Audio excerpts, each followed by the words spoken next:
معزز حاضرین جمعہ، بزرگوں، نوجوان بھائیوں اور پیارے بچوں، ہر قسم کی تعریف و توصیف، کبریائی و بڑائی اللہ وحدہ لا شریک، خالق کائنات، مالک ارض و سما کے لیے لائق و سیب اور سجاوار ہے، جس نے ہمیں اور آپ کو دنیا کی ساری مخلوقات میں سب سے اعلیٰ و افضل بنایا۔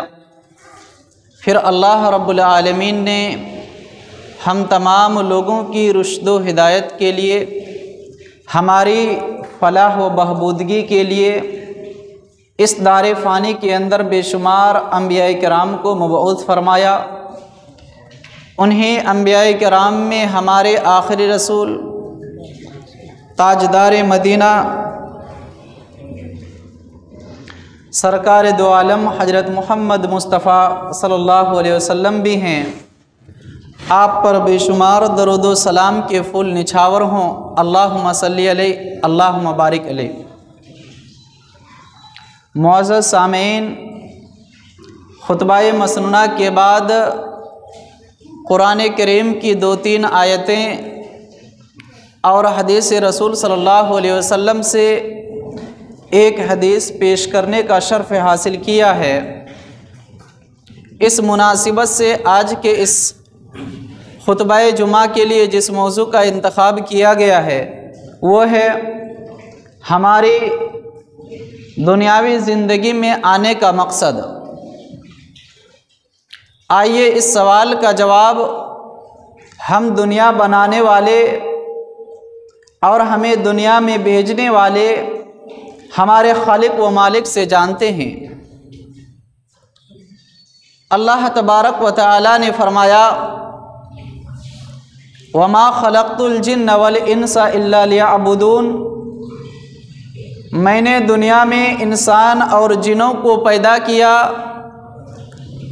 محض میری عبادت کے لیے، یعنی اللہ تبارک و تعالی کی عبادت کے لیے۔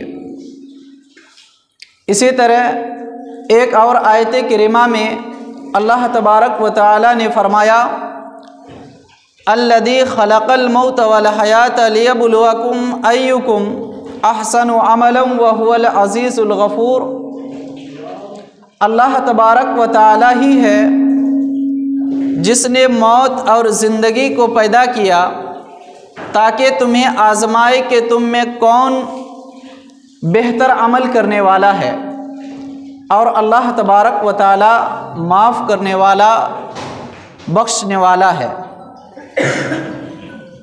معزز حاضرین، ان دونوں آیت کریمہ سے بات معلوم ہوئی کہ اللہ تبارک و تعالی نے ہمیں دنیا میں 2 مقصد کی خاطر بھیجا۔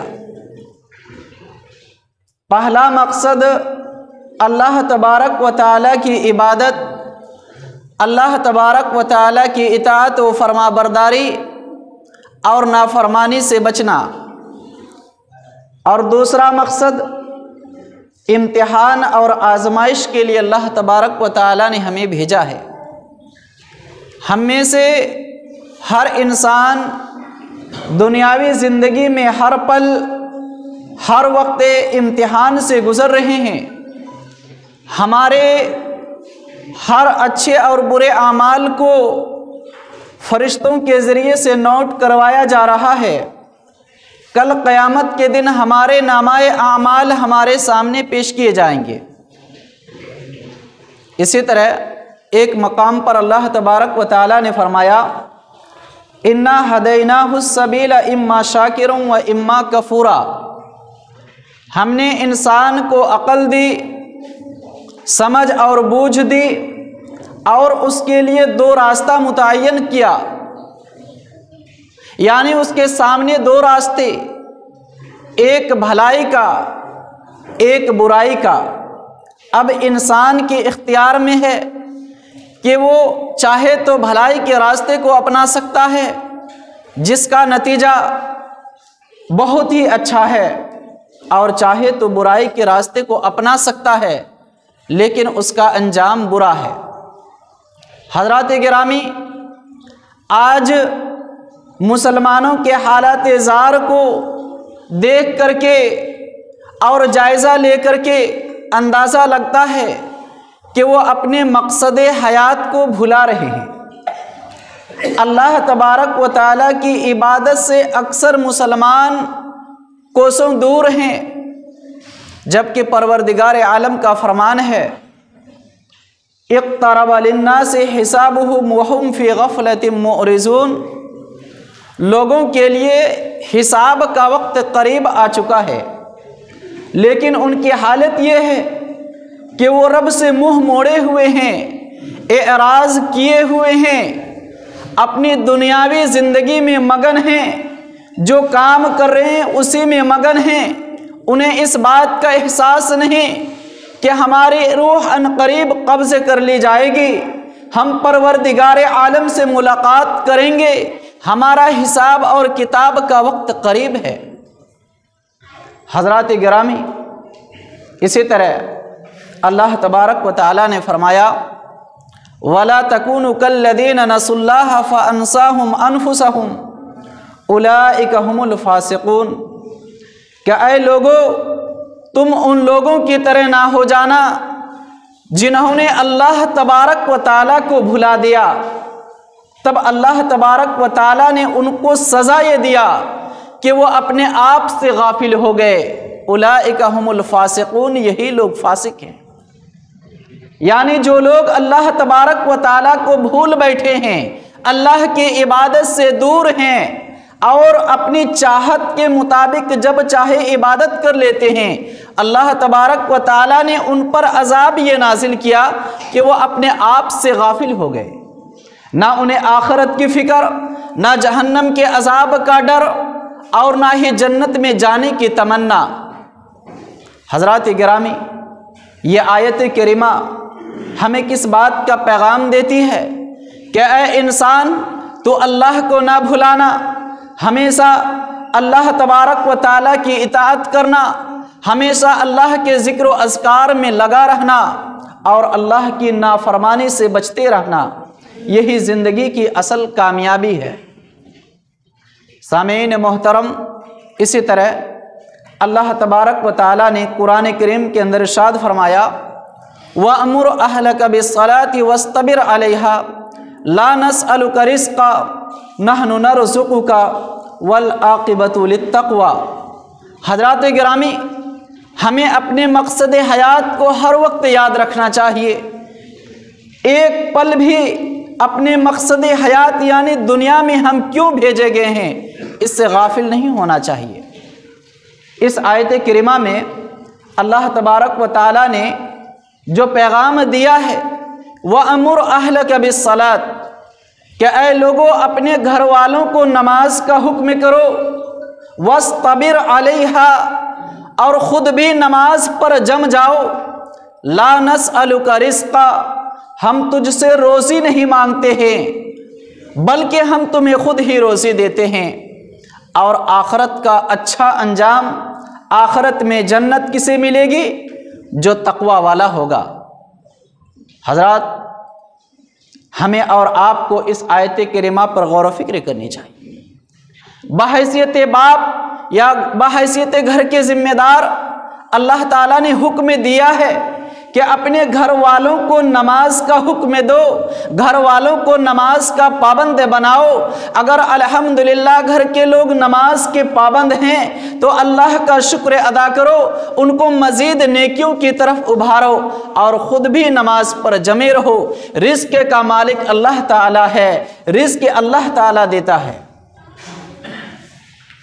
سامعین کرام، جو لوگ اپنے گھر کی ذمہ داری کو سمجھتے ہیں، انہیں ہر پل ہر آن یہ فکر رہتی ہے کہ گھر کے سارے افراد تو نمازی ہیں، میرا بیٹا یا میری بیٹی یا میری بیوی یا شوہر نمازی نہیں ہے، اس کو کیسے سمجھایا جائے، اس کو آخرت میں جہنم کے عذاب سے کیسے بچایا جائے۔ پروردگار عالم نے فرمایا یا ایھا الذین آمنوا قوا انفسکم واہلیکم نارا وقودھا الناس، کہ اے ایمان والو اپنے گھر والوں کو جہنم کے آگ سے بچاؤ جس کا ایندھن انسان اور پتھر ہونے والے ہیں۔ اگر آج آپ نے اپنے اولاد کی فکر نہ کی، اس کے آخرت کی فکر نہ کی، ان کو دنیاوی زندگی میں برائیوں سے نہ روکا، تو کل قیامت کے دن ہماری اولاد، ہماری نور نظر جہنم کے عذاب میں جا سکتی ہے۔ ہمیں ان کے بارے میں غور و فکر کرنے کی ضرورت ہے۔ محترم سامعین، اللہ تبارک و تعالی نے فرمایا، یا ایھا الذین آمنوا استعینوا بالصبر والصلاۃ ان اللہ مع الصابرین۔ اے ایمان والو، صبر اور نماز کے ذریعے سے اللہ تبارک و تعالی کی مدد طلب کرو، بے شک اللہ تبارک و تعالی صبر کرنے والوں کے ساتھ ہے۔ مطلب کیا ہے اس آیت کریمہ کا؟ یعنی انسان، اس کو جب بھی کوئی مصیبت آئے، جب بھی کوئی پریشانی آئے، تو وہ نماز میں اللہ تبارک و تعالیٰ سے مدد طلب کرے اور صبر کرے۔ اللہ تبارک و تعالیٰ صبر کرنے والوں کے ساتھ ہے۔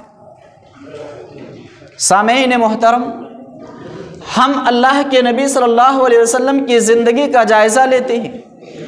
آپ صلی اللہ علیہ وسلم کو جب بھی کوئی مصیبت ہوتی، کوئی پریشانی لاحق ہوتی، تو نماز ہی کی طرف رجوع کرتے۔ اسی واسطے آپ صلی اللہ علیہ وسلم نے فرمایا، الصلاۃ قرۃ عینی، لوگوں نماز میری آنکھوں کی ٹھنڈک ہے۔ نماز پڑھ کر کے دل کو سکون ملتا ہے، نماز پڑھ کر کے دل کو راحت ملتی ہے۔ لیکن آج مجھے افسوس ہے ان مسلمانوں پر، اور تمام لوگوں کو افسوس ہونا چاہیے جو سکون و اطمینان کے لیے ترستے ہیں، لیکن وہ نماز کی پابندی نہیں کرتے ہیں، نماز سے غفلت برتتے ہیں اور نافرمانی کی زندگی گزارتے ہیں۔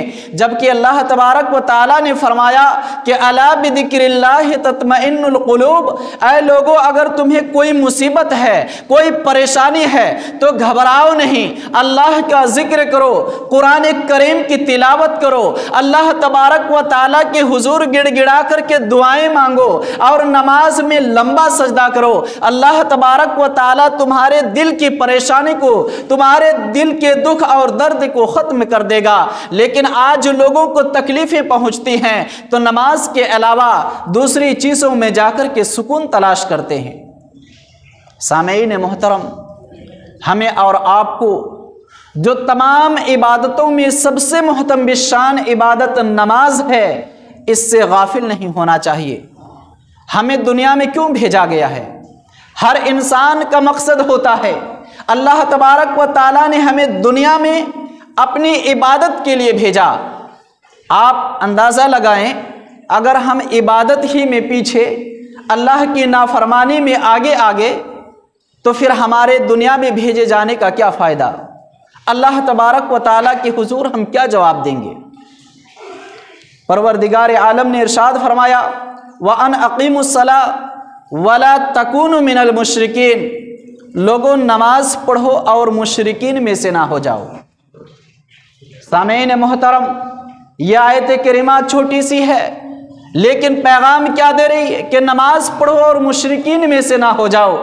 گویا کہ اگر آپ نماز نہیں پڑھتے ہیں تو مشرکین میں سے ہو جائیں گے، شرک کرنے والوں میں سے ہو جائیں گے، اور شرک کا انجام اللہ تبارک و تعالیٰ تمام گناہوں کو معاف کر سکتا ہے، لیکن اگر کوئی شرک کرتا ہے، توبہ کیے بغیر اس کا خاتمہ ہو جائے، اللہ تبارک و تعالیٰ اس گناہ کو معاف نہیں کرے گا، اور جو مشرک انسان ہوگا وہ ہمیشہ ہمیشہ جہنم کے آگ میں رہے گا۔ اللہ اکبر، بے نمازی کو مشرکین کے صف میں شامل کیا جا رہا ہے، لیکن آج پھر بھی بہت سارے مسلمان اس عبادت سے دور من مانے زندگی بسر کر رہے ہیں۔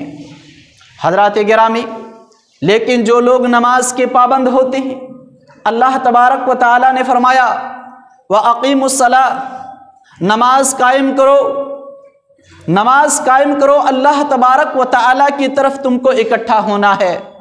جن کو اللہ تبارک و تعالیٰ کی ذات پر گہرا یقین و ایمان ہے، آپ ان کو دیکھتے ہیں الحمدللہ وہ نماز کے پابند ہوتے ہیں، اذان کے انتظار میں رہتے ہیں، مسجد میں آتے ہیں، وضو وغیرہ سے فارغ ہوتے ہیں اور نماز جماعت کے ساتھ ادا کرتے ہیں، کیونکہ ان کو اس بات پر گہرا یقین و ایمان ہے کہ ہمیں اللہ تبارک و تعالیٰ سے ملاقات کرنی ہے اور لمحے لمحے کا حساب دینا ہے۔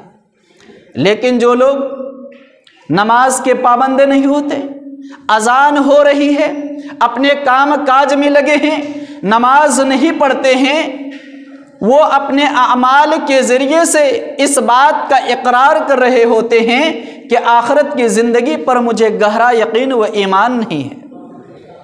ایسے ہی لوگوں کے بارے میں اللہ تبارک و تعالیٰ نے فرمایا وَإِذَا قَامُوا إِلَى الصَّلَاةِ قَامُوا كُسَالَىٰ يُرَاءُونَ النَّاسَ وَلَا يَذْكُرُونَ اللَّهَ إِلَّا قَلِيلًا، کہ منافقین کی نماز یہ ہوتی ہے جب وہ نماز میں کھڑے ہوتے ہیں تو آدھے من کے ساتھ نماز میں کھڑے ہوتے ہیں، نماز میں ان کو دل نہیں لگتا ہے، نماز میں ان کو جو سکون ملتی ہے اور عبادت کے اندر جو لذت پیدا ہوتی ہے وہ لذت حاصل نہیں کر پاتے ہیں، ان کا ذہن بھٹکتا ہے، ایسا محسوس ہوتا ہے کہ کوئی مجبوری سے نماز میں پڑھنے کے لیے آئے ہیں۔ حضرات گرامی، نماز میں سستی کرنا، نماز میں ٹال مٹول کرنا، وقت بے وقت نماز پڑھنا، یہ منافقین کی علامت میں سے ہے۔ اور آپ کو معلوم ہے اللہ تبارک و تعالیٰ نے منافقین کے بارے میں قرآن کریم کے اندر ارشاد فرمایا ان المنافقین فی الدرک الاسفل من النار، منافق جہنم کے سب سے نچلے گڑھے میں ہوں گے۔ اللہ تبارک و تعالیٰ ہمیں اس سے بچائے۔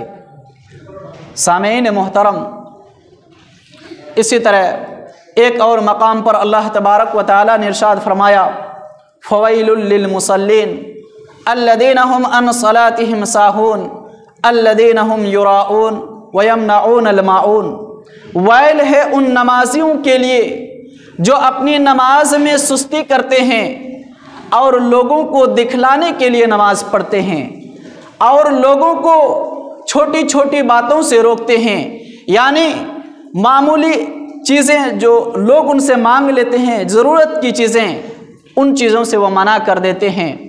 ایسے نمازیوں کے لیے اللہ تبارک و تعالیٰ نے بتایا کہ ویل ہے۔ ویل کے معنی ہوتا ہے بربادی اور ہلاکت، اور ویل جہنم کے ایک طبقے کا بھی نام ہے۔ جیسے الگ الگ درجات ہیں جنت کے اندر کہ فلاں نیکی کرنے والے کو جنت کا وہ درجہ ملے گا، فلاں نیکی کرنے والے کو جنت کا وہ درجہ ملے گا، اسی طرح جہنم کے اندر بھی بہت سارے درجات ہیں کہ نماز میں سستی کرنے والے کو فلاں مقام میں ڈالا جائے گا۔ سامعین محترم، ہمیں اور آپ کو جو ہمارا اصل مقصد حیات ہے اس سے کبھی غافل نہیں ہونا چاہیے۔ اس میں اگر ہمارے اندر سستی آ رہی ہے تو اس کو دور کرنے کی کوشش کرنی چاہیے۔ اللہ تبارک و تعالی نے قرآن کریم کے اندر ارشاد فرمایا اتلو ما اوحی الیک من الکتاب واقیم الصلاۃ ان الصلاۃ تنہی عن الفحشاء والمنکر ولذکر اللہ اکبر واللہ یعلم ما تصنعون، کہ اللہ کے نبی صلی اللہ علیہ وسلم آپ پر جو قرآن کریم کو نازل کیا گیا ہے اس کی تلاوت کیا کیجئے اور نماز قائم کیجئے، بے شک نماز انسان کو بے حیائی اور بری باتوں سے روک دیتی ہے۔ سامعین محترم، اس آیت کریمہ میں آپ غور و فکر کریں، اللہ تبارک و تعالیٰ اس آیت کریمہ کے ذریعے سب سے پہلے کن کو مخاطب کر رہا ہے؟ ہمارے پیارے نبی صلی اللہ علیہ وسلم کو جو نماز کے پابند ہیں، آپ کو کہا جا رہا ہے کہ قرآن کریم کی تلاوت کیجیے۔ کیا ہم اور آپ قرآن کریم کی تلاوت کرتے ہیں؟ اللہ تبارک و تعالیٰ نے قرآن کریم کو لوگوں کی ہدایت کے لیے، لوگوں کی رہنمائی کے لیے دنیا کے اندر بھیجا، لیکن ہم میں سے بہت سارے لوگ ہیں جن کو قرآن کریم کی تلاوت کی نصیب نہیں ہوتی۔ سامعین محترم، ہمیں قرآن کریم کو روزانہ بلا ناغہ جتنا ہو سکے قرآن کریم کی تلاوت ضرور بھی ضرور کرنی چاہیے۔ رب کعبہ کی قسم، جو قرآن کریم کی تلاوت کرتے ہیں، قرآن کریم سے جڑ کر کے رہتے ہیں، ان کے دلوں پر سکون و اطمینان ہوتا ہے، اور اللہ تبارک و تعالیٰ ان کی ذات سے، ان کی زندگی سے ہر غم کو اور ہر پریشانی کو دور کر دیتا ہے۔ اسی طرح اسی آیت کریمہ میں اللہ تعالیٰ نے اپنے پیارے حبیب کو فرمایا کہ نماز قائم کیجیے، جبکہ آپ صلی اللہ علیہ وسلم نماز کے پابند تھے، 5 وقت کی نماز کے علاوہ تہجد گزار تھے، پھر آپ صلی اللہ علیہ وسلم کو کہا جا رہا ہے کہ نماز قائم کیجیے۔ بے شک نماز انسان کو بے حیائی اور بری باتوں سے روکتی ہے۔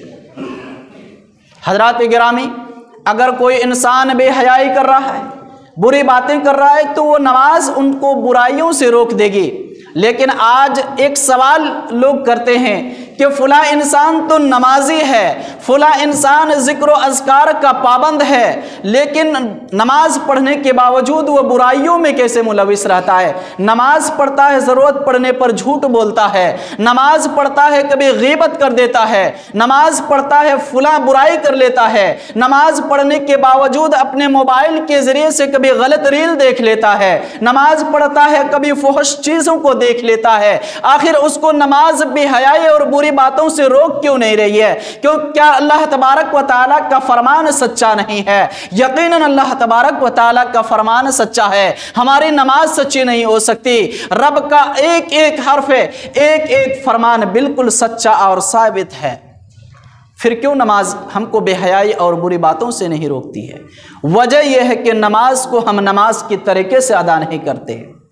جس طریقے سے اللہ تبارک و تعالیٰ نے نماز ادا کرنے کے لیے کہا ہے، اگر ہم ویسے ادا کریں گے انشاءاللہ ہماری ذات سے ہر برائیاں ختم ہو جائیں گے۔ اللہ تبارک و تعالیٰ نے سورہ مومنون کے اندر ارشاد فرمایا، قد افلح المؤمنون الذین هم فی صلاتهم خاشعون والذین هم عن اللغو معرضون۔ کامیاب ہو گئے وہ مسلمان، کامیاب ہو گئے وہ مومنین جو نماز کو نہایت ہی خشوع و خضوع کے ساتھ ادا کرتے ہیں اور لغویات سے بچتے ہیں، بیہودہ کاموں سے بچتے ہیں اور بے حیائی کے کاموں سے بچتے ہیں۔